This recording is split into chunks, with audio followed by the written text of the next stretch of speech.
তো ঘৰত আহি মায়ে মোক ক'লে বোলে টিভিটোত খালি জিঅ'টোৰ বাদে একো নহা হৈছে। তো ময়ো টিভিটোত মানে ভালকৈ অলপ খুচৰি চালোঁ, গম নাপালোঁ, খালি লাইটটো ব্লিংক হৈ থাকে আৰু একো নাহে। এতিয়া দেৰি নকৰাকৈ ওচৰত থকা জিঅ' ছাৰ্ভিচত মই বেগত ভৰাই কিনে ছেট টপ বক্সটো চিধা লৈ আহিলোঁ।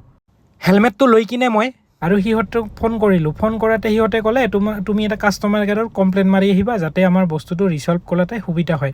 তো ময়ো সেই বুলিয়ে কাষ্টমাৰ কেয়াৰক এটা ফোন কৰি মানে প্ৰব্লেমটো কথা ক'লোঁ। সিহঁতে এটা নাম্বাৰ দিছে আৰু নাম্বাৰটো লৈ কিনে মই চিধাই মানে জিঅ' অফিচত গৈ পালোঁ। আৰু এই ৰে'ল গেটৰ কথাটো জানেই, ক'ব নালাগে। যি কি নহওক কোনোমতে জিঅ' অফিচটো গৈ পালোঁ। এতিয়া দাদাজনক মই ছেট টপ বক্সটো দিলোঁ। সেই দাদাজনে মানে মোৰ বক্সটো চেক কৰি চোৱাত গম পালে যে এইটো কোনো কামত নিদিব, এইটো তুমি ৰিপ্লেচ ল'ব লাগিব। তো ঠিক আছে, ময়ো পইচা নিদিওঁ বুলি কৈ সিহঁতে ক'লে নালাগে দিব, এই নতুন ছেট টপ বক্সটো তুমি একদম ফ্ৰী পাবা।